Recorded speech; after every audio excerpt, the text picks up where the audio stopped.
Hello friends, welcome back to my YouTube channel unstoppable education. और आज की इस वीडियो में मैं आपको बताऊंगा कैसे आप मूवीज़ के सबटाइटल का यूज़ करके अपनी इंग्लिश को इम्प्रूव कर सकते हो।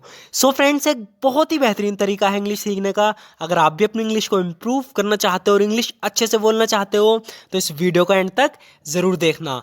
सो फ्रेंड्स, बिना किसी देरी के शुरू करते हैं आज की वीडियो और देखते हैं आज का अपना पहला सेंटेंस। सो फ्रेंड्स, यहाँ पर ये बोल रही है कि अगर तुम मेरी मदद नहीं करना चाहते तो ठीक है। इसे इंग्लिश में बोलेंगे, if you don't want to help me then fine. If you don't want to help me then fine. तो यहाँ पर ये किसी से मदद मांग रही थी, सामने वाले बंदे ने इसकी मदद करने को मना कर दिया। तो इससे कह रही है कि if you don't want to help me then fine, अगर तुम मेरी मदद नहीं करना चाहते तो ठीक है, मुझे यकीन है मैं सब कुछ अपने आप मैनेज कर लूँगी, यानी कि सब कुछ अपने आप संभाल लूँगी। I am sure I will manage everything on my own. I am sure I will manage everything on my own. कह रही है कि मुझे यकीन है, मैं निश्चित हूँ कि मैं सब कुछ अपने आप संभाल लूँगी, मैनेज कर लूँगी। I am sure I will manage everything on my own. मुझे खुद पर पूरा भरोसा है। ये काफ़ी यूजफुल सेंटेंस है। जब भी हमें बोलना हो कि मुझे खुद पर पूरा भरोसा है, हम बोलेंगे I have complete faith in my self. I have complete faith in my self. कह रही है कि मुझे खुद पर पूरा भरोसा है। I have complete faith in my self. तो यहाँ पर ये लड़का इसे समझा रहा है, कह रहा है कि ऐसा नहीं है कि मैं तुम्हारी मदद नहीं करना चाहता। It isn't that I don't want to help you. It isn't that I don't want to help you. कह रहा है कि ऐसा नहीं कि मैं तुम्हारी मदद नहीं करना चाहता। It isn't that I don't want to help you. बात यह है कि मैं जल्दी में हूँ। तो जब भी हम इस तरीके से बोलना हो कि बात यह है कि, तो हम बोलेंगे द थिंग इज। जैसे कह रहा है कि बात यह है कि मैं जल्दी में हूँ, the thing is I am in hurry. The thing is I am in hurry, यानी बात यह है कि मैं जल्दी में हूँ, the thing is I am in hurry. मुझे अभी काम पर जाना है। तो कह रहा है कि मुझे अभी काम पर जाना है, इसके लिए यूज करेंगे right now I have got to go to the work. Right now I have got to go to the work. मुझे अभी काम पर जाना है। Right now I have got to go to the work. माफ करना लेकिन अगर मुझे वहाँ समय पर पहुँचना है तो मुझे अभी निकलना होगा। इसे इंग्लिश में बोलेंगे sorry but I have to leave now if I want to get there on time. कह रहा है कि माफ़ करना, अगर मुझे वहाँ समय पर पहुँचना है तो मुझे अभी निकलना होगा। इसके लिए हम इंग्लिश में बोलेंगे सॉरी बट, माफ़ करना लेकिन I have to leave now, मुझे अभी निकलना होगा इफ़, अगर I want to get there on time, मैं वहाँ समय पर पहुँचना चाहता हूँ। मैं तुमसे वापस आकर बात करूंगा। तो जब भी हम इस तरीके से बोलते हैं कि मैं तुमसे वापस आकर बात करूंगा, तो इस इंग्लिश में बोलेंगे I will talk to you when I get back. I will talk to you when I get back. तो कहना चाह रहा है कि जब मैं वापस आ जाऊंगा तुमसे बात करूंगा, यानी तुमसे वापस आकर बात करूंगा। I will talk to you when I get back. मैं तुम्हें पिछले 3 दिनों से हर जगह ढूंढ रही हूँ। इसे इंग्लिश में बोलेंगे I have been looking everywhere for you for the last 3 days। I have been looking everywhere for you for the last 3 days। कह रही है कि मैं तुम्हें पिछले 3 दिनों से हर जगह ढूंढ रही हूँ। I have been looking everywhere for you for the last 3 days। तुम इतने दिनों से कहाँ थे? इसे इंग्लिश में बोलेंगे where were you all these days. Where were you all these days, यानी तुम इतने दिनों से कहाँ थे? Where were you all these days. मैं किसी से मिलने गया था। इसे इंग्लिश में बोलेंगे I went to meet someone. I went to meet someone, यानी मैं किसी से मिलने गया था। I went to meet someone.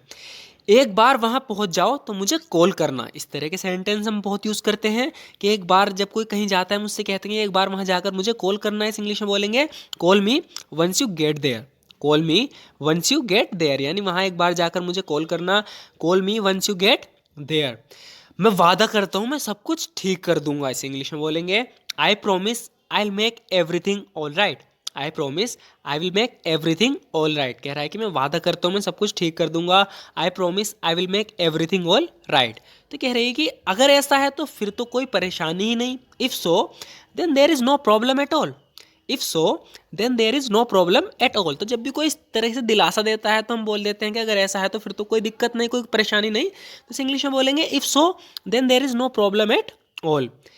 सिर्फ एक चीज़ जो हमें कभी नहीं खोनी चाहिए वो है उम्मीद। इस इंग्लिश में बोलेंगे the only thing that we should never lose is hope. The only thing that we should never lose is hope, यानी कि सिर्फ एक चीज़ जो हमें कभी नहीं खोनी चाहिए वो है उम्मीद। The only thing that we should never lose is hope. तो इसकी बात सुनकर कह रही है कि ये जानकर अच्छा लगा कि दुनिया में अब भी कुछ अच्छे लोग बचे हैं। It's nice to know there is still a few good guys left in the world. It's nice to know there is still a few good guys left in the world. कह रही है कि ये जानकर अच्छा लगा कि दुनिया में अब भी कुछ अच्छे लोग बचे हैं। It's nice to know there is still a few good guys left in the world. या तो वो लंदन में है या पेरिस में है, तो किसी के बारे में बात चल रही है, पक्का नहीं है कि वो किस जगह है। तो जब भी हम इस तरीके से बोलते हैं कि या तो वो लंदन में है या पेरिस में है, इसके लिए यूज़ करेंगे he is either in London और in Paris. He is either in London और इन पेरिस। या तो वो लंदन में है या पेरिस में है। ही इज़ ईदर इन लंदन और इन पेरिस। मैं यकीन से नहीं कह सकता वो यहाँ कब आएगा। I can't say for sure when he will get here. I can't say for sure when he will get here. मैं यकीन से नहीं कह सकता कि वो यहाँ कब आएगा। जहाँ तक मैं जानता हूँ ये अफवाहें बिल्कुल झूठी हैं। तो इन पर किसी चीज़ का इल्ज़ाम लगाया जा रहा है, तो कह रहा है कि जहाँ तक मैं जानता हूँ ये अफवाहें बिल्कुल झूठी हैं। इसे इंग्लिश में बोलेंगे as far as I know these rumours are absolutely false. As far as I know these rumours are absolutely false, यानी जहाँ तक मैं जानता हूँ ये अफवाहें बिल्कुल झूठी हैं। As far as I know these rumours are absolutely false. अगर तुमने हस्तक्षेप नहीं किया होता तो प्लान काम कर जाता। सो फ्रेंड्स, इन्होंने कोई प्लान बनाया था, वो प्लान फेल हो गया, तो यहाँ पर इस लड़की पे इल्जाम लगा रहा है, कह रहा है कि अगर तुमने हस्तक्षेप नहीं किया होता तो प्लान काम कर जाता है। इस इंग्लिश में बोलेंगे the plan would have worked if you hadn't interfered. The plan would have worked if you hadn't interfered, यानी अगर तुमने हस्तक्षेप नहीं किया होता तो प्लान काम कर जाता। The plan would have worked if you hadn't interfered. अगर बात ऐसी है तो मैं उससे खुद जाकर बात करूंगा। सो फ्रेंड्स, इस तरह के सेंटेंस काफ़ी यूजफुल होते हैं, ध्यान से देखना। कह रहा है कि अगर बात ऐसी है तो मैं उससे खुद जाकर बात करूंगा। इस इंग्लिश में बोलेंगे if that's the case. If that's the case, इसका मतलब है अगर बात ऐसी है तो। If that's the case I will go talk to him myself. If that's the case I will go talk to him myself. अगर बात ऐसी है तो मैं उससे खुद जाकर बात करूंगा। तो ये कह रहा है कि ऐसे में तो तुम्हें बहुत सावधान रहना होगा। In that case you will have to be very careful. In that case you will have to be very careful. तो ये समझा रहा है कि ऐसे में तो तुम्हें बहुत सावधान रहना होगा। In that case you will have to be very careful. कुछ भी हो बस एक बात याद रखना है। यहाँ पर इसे दिलासा दे रही है, कह रही कि what ever happens just remember one thing.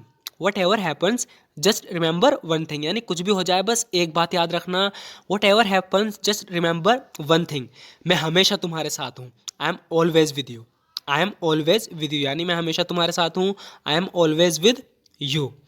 तुमने देखा ना क्या हुआ, यू सो वट हैपन्ड। तो जब भी हम इस तरीके से बोलते हैं ना, तुमने देखा ना क्या हुआ, you so what happened. You so what happened, तुमने देखा ना क्या हुआ। तुमने बेवजह भी एक आदमी को मार दिया। You just killed a man for no reason. You just killed a man for no reason, यानी तुमने बेवजह भी एक आदमी को मार दिया। You just killed a man for no reason. So friends, आज की वीडियो में इतना ही। ज़रूर बताना आपको आज की वीडियो कैसी लगी। अगर आपको वीडियो थोड़ी सी भी यूज़फुल लगी हो तो हमारे इस वीडियो को लाइक ज़रूर कर देना, क्योंकि आपके एक लाइक से हमें मोटिवेशन मिलती है इसी तरह की वीडियोस बनाने की। सो फ्रेंड्स, अगर आप भी सच में अपनी इंग्लिश को इम्प्रूव करना चाहते हो, इंग्लिश अच्छे से बोलना चाहते हो, और सबसे ज़रूरी बात, आप भी अपनी इंग्लिश स्पीकिंग स्किल को इम्प्रूव करना चाहते हो, तो आप हमारे इस चैनल को ज़रूर सब्सक्राइब कर लेना, क्योंकि इस चैनल पर इस तरह की वीडियोस हम रेगुलर अपलोड करते रहते हैं। सो फ्रेंड्स, एक बहुत ही बेहतरीन तरीका है इंग्लिश सीखने का। इससे आपको एक अंदाज़ा हो जाता है कि कौन सी सिचुएशन में हमें कौन सा सेंटेंस कब बोलना है।